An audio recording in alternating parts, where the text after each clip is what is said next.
Speaking of conspiracies, we're doing two JFK themed things in a week. Welcome to the Daily Neitz, a daily look at classic films, modern cinema, and the world of professional wrestling. Today I looked at the 1991 Oliver Stone, Kevin Costner movie, JFK. I haven't seen this one before, except for the scene, the back and to the left scene, and not the whole thing, because I did not realize that is like a half-hour long monologue. I'm getting off track already. I had not seen this film before, and was a little nervous too, because I thought it'd be more like kind of in the vein of a film called Room 237, 257, 237, 237, the one about all the conspiracies in The Shining. I just thought it was gonna be like a dramatization of that, like a lot of exposition about like why this is the true conspiracy, and it wasn't Harvey Oswald, and there was no magic bullet, and it was the guys in the grassy knoll, and I thought it was going to like kind of hammer that point in, but it didn't do that as much. It kind of hammered in a different point, which with Oliver Stone you expect him to get a little bit political. But the point he was hammering in wasn't that this is the truth, it was more along the lines of like justice needs to be served. And it was just using the JFK assassination as the lens through which to hit this point, and that made the movie feel more now, more like present, because I don't know, I've never spoken with Stone. I believed he did JFK because that was his moment. That was like that cultural touchstone in the 60s that hit everyone really hard. But if they made the movie today, it would be 9/11 or like even like the moon landing, or like there's other conspiracies that they could build the same film and make the same points around. So it's less a movie about JFK and more a movie about justice, and that's what I really liked about it.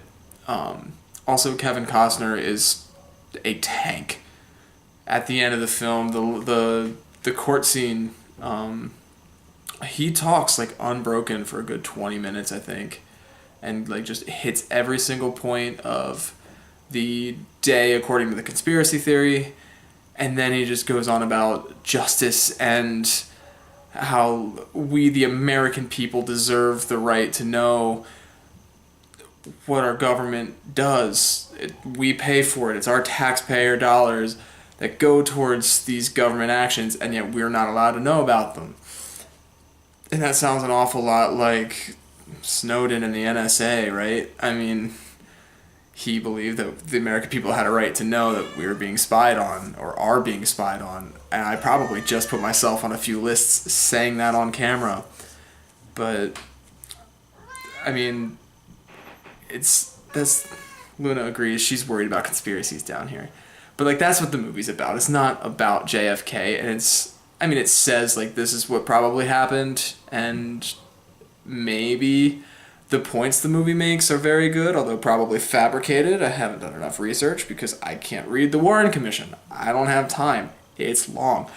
But I've also like read other theories that are very convincing as well.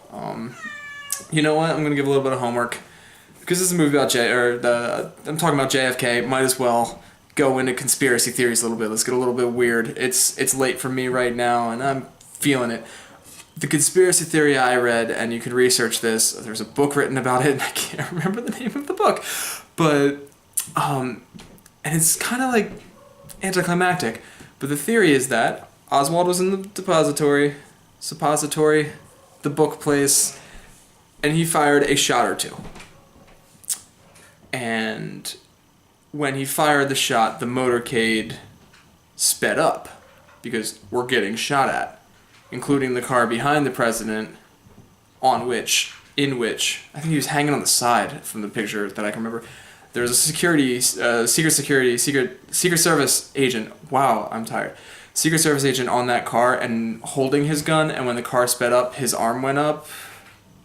Or the car broke and his arm went up and accidentally pulled the trigger, and that's the shot that killed the president. Not saying Oswald is innocent. I believe and this is all I believe, that he shot at the president. I don't believe that he hit the president. I think it was an accidental death. And that the whole cover-up was to try and save face that the agency messed up. Just a theory. I guess I had to legally say allegedly, or this is what I think happened. I'm not naming names because I don't remember names and I don't want to get in trouble. I'm going to be on so many lists in the morning. Great. But yeah, I mean, that's JFK. You can't watch that movie and not just start talking about conspiracies. Yeah, so speaking of, if you have a conspiracy theory that you like about the Kennedy assassination, leave it in the comments below. Let me know. I'm interested. Especially after watching 11/22/63 the other day, which now I really want to get back into. So yeah, leave your conspiracy theories in the comments below. Like, share, subscribe. I'll be back tomorrow with La Dolce Vita. I had to check my list. But until then, bye.